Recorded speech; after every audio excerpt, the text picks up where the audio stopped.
My dear students, आज हम हिंदी भाषा का अध्ययन करेंगे। हिंदी भाषा में लेखन कौशल का बहुत महत्वपूर्ण स्थान है, इसलिए आज हम पत्र लेखन इस पाठ की जानकारी लेते हैं। बच्चों, पत्र लेखन इसके पहले हमने मराठी विषय में भी पत्र लेखन की जानकारी ली थी। अब हम पत्र लेखन हिंदी में भी समझते हैं। पत्र लेखन आज के समय में एक कला मानी जाती है। महत्वपूर्ण कला तो है ही, लेकिन इसके साथ घर परिवार के समाचार, उनके भाव आदि हम पत्र के माध्यम से ही देख सकते हैं। देखो बच्चों, बातचीत करने और हलचल जानने के बहुत अत्याधुनिक साधन उपलब्ध है, जैसे कि मोबाइल है, टेलीफोन है, ईमेल, फैक्स। इन सब के माध्यम से हम बातचीत कर सकते हैं। आज के विज्ञान के युग में धीरे धीरे पत्र लेखन कम होते जा रहा है, फिर भी हमें पत्र लेखन लिखना बहुत ज़रूरी है, क्योंकि अगर कोई दिन आपको पाठशाला नहीं जाना हो तो आप अवकाश यानी छुट्टी के लिए पत्र लिख सकते हैं। ऐसे ही अलग अलग कारण के लिए हमें पत्र लिखना ही होता है। बच्चों, अब हम पत्र लेखन की परिभाषा देखते हैं। देखो, अपने सुख दुख, अपनी समस्या को एक कागज पर लिखकर दूसरे के पास भेजना पत्र लेखन कहलाता है। बच्चों, क्या कही मैंने? परिभाषा, अपने सुख दुख, अपनी समस्या को एक कागज पर लिखकर दूसरे के पास भेजना पत्र लेखन कहलाता है। बच्चों, अब हम जानते हैं कि पत्र लेखन क्यों लिखे जाते हैं। देखो, एक पत्रों के द्वारा हम अपना संदेश एक दूसरे तक पहुंचाते हैं, इसीलिए हम पत्र लिखते हैं। 2, पत्र के द्वारा घर परिवार के समाचार, मन के भाव, समस्या, प्रार्थना एवं निवेदन को प्रकट किया जाता है। 3, पत्र लेखन एक कला है।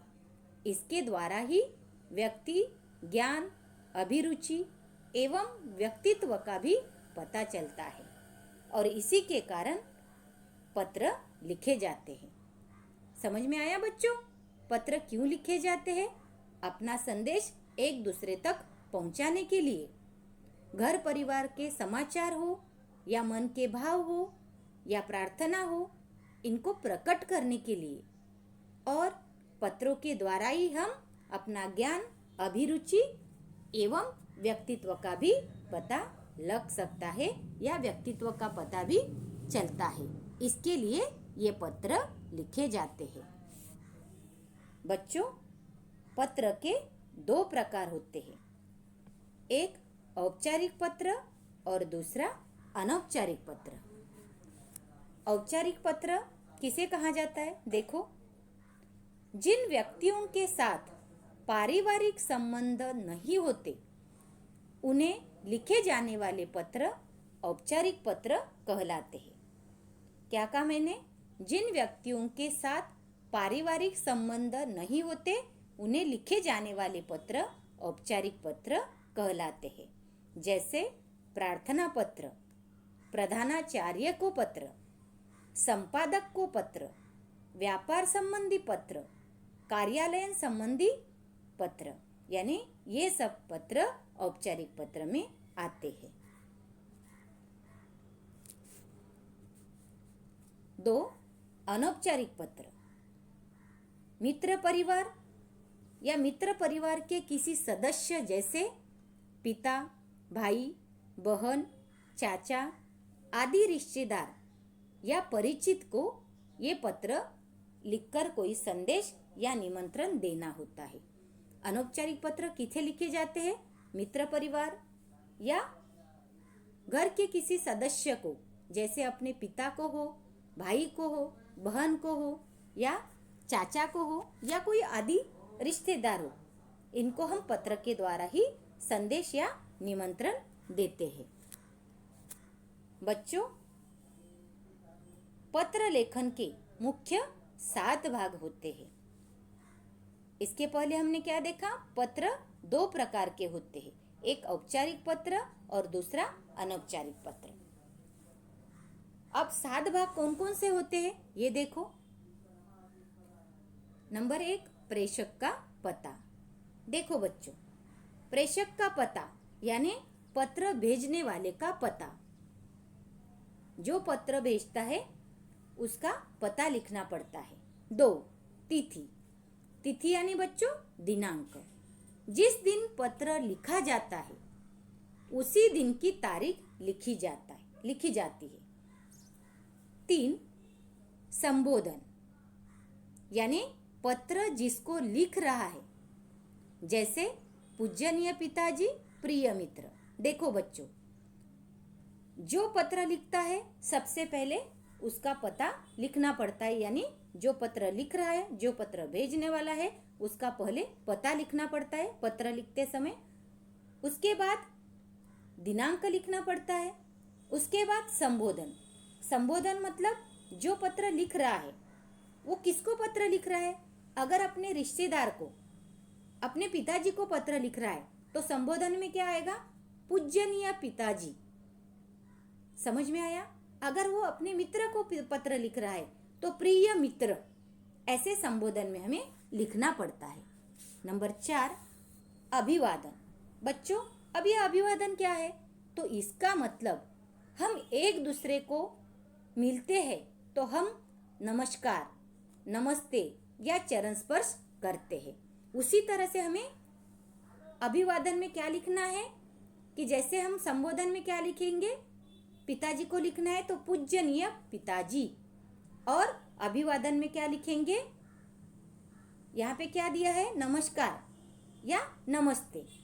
आप पत्र किसको लिख रहे हैं उसके हिसाब से आपको अभिवादन में लिखना है। 5, विषय। विषय में क्या आएगा? विषय वस्तु में क्या आएगा? इसमें पत्र किसे लिख रहे हो, पत्र किसे लिख रहे हो, पत्र का विषय क्या है, यह लिखा जाता है। विषय वस्तु में हम क्या लिखते हैं कि हम पत्र किसे लिख रहे हैं और कौन से विषय में लिख रहे हैं। मुख्य विषय क्या है पत्र का, ये विषय वस्तु में हमें लिखना पड़ता है। 6, देखो समाप्ति।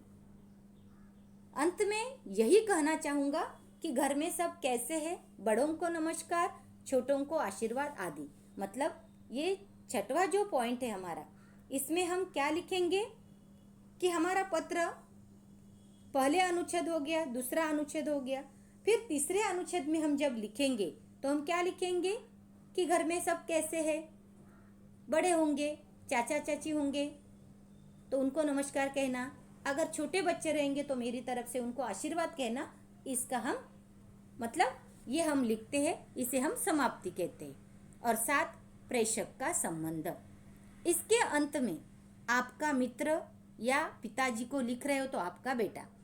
प्रेषक का संबंध मतलब जो पत्र भेज रहा है उसका संबंध भेजने वाली जिसे पत्र लिख रहे हैं उसके साथ कौन सा है। अगर पिताजी को पत्र लिख रहे हैं तो अंत में आपका क्या आएगा? प्रेषक का संबंध आपका बेटा, आपका सुपुत्र। अगर आप मित्र को पत्र लिख रहे हैं तो प्रेषक का संबंध मित्र में क्या आएगा? आपका मित्र, आपका दोस्त। समझ में आया बच्चों? हमने अभी क्या देखा? पत्र के मुख्य 7 भाग कौन कौन से हैं ये हमने इसमें देख लिया। अब हम पत्र का प्रारूप देखते हैं। बच्चों, आज इस वीडियो में हम अनौपचारिक पत्र की ही जानकारी लेते हैं। पत्र के 2 प्रकार तो आपको मालूम ही हो चुके हैं, लेकिन इस प्रथम सत्रांत परीक्षा में मैं आपको अनौपचारिक पत्र कैसे लिखे जाते हैं इसका प्रारूप हम अभी देखेंगे, और द्वितीय सत्रांत परीक्षा में हम औपचारिक पत्र की जानकारी लेंगे। देखो अभी पत्र का मुख्य विषय क्या है। जो अनौपचारिक पत्र है वो अनौपचारिक पत्र का विषय देखो। अपने मित्र को पत्र लिखकर उसे अपने स्कूल में मनाए गए गणतंत्र दिवस समारोह की जानकारी दो। मतलब मित्र को पत्र लिखकर क्या बताना है कि अपने स्कूल में जो गणतंत्र दिवस मनाया गया है उसकी जानकारी देनी है। तो देखो पता देखो बच्चों, यहाँ पे पता लिखा है 107 कैलाश सदन, नेहरू रोड, अमरावती 444601, 22 सितंबर 2020। यहाँ पे बच्चों सितंबर लिखना है, गलती से यहाँ पे सितंबर लिखा है तो यहाँ पे आप सितंबर कर लो। 22 सितंबर 2020। उसके बाद प्रिय मुकेश, मित्र का नाम लिखना है। आपने प्रिय मित्र और बाद में कॉमा देकर मुकेश लिखा तो भी चलेगा। प्रिय मुकेश, सप्रेम नमस्कार। आगे देखो अभी पत्र की शुरुआत की है। कल ही तुम्हारा पत्र मिला, मैं यहाँ प्रसन्न हूँ। पत्र की शुरुआत देखो कैसे की कि कल ही तुम्हारा पत्र मिला, मैं यहाँ प्रसन्न हूँ। इस बार हमारे स्कूल में गणतंत्र दिवस बड़ी शान से मनाया गया। झंडा फहराने के लिए जिलाधीश गोपीनाथ महाजन पधारे थे। उन्होंने हमें गणतंत्र शब्द का अर्थ और उसका महत्व बताया। स्कूल के विद्यार्थियों ने कई अच्छे कार्यक्रम पेश किए। देखो बच्चों कितनी अच्छी तरह से पत्र अपने मित्र को लिखा है कि गणतंत्र दिवस बड़ी शान से मनाया गया और उनके स्कूल में झंडा फहराने के लिए एक जिलाधीश भी आए थे। उनका नाम भी लिखा है, गोपीनाथ महाजन पधारे थे और उन्होंने जिलाधीश ने उनको गणतंत्र शब्द का अर्थ भी बहुत अच्छी तरह से बताया है।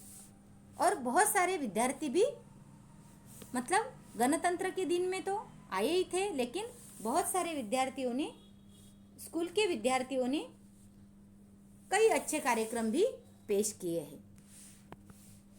देखो आगे देखो, वीर भगत सिंह एकांकी सबको बहुत पसंद आया।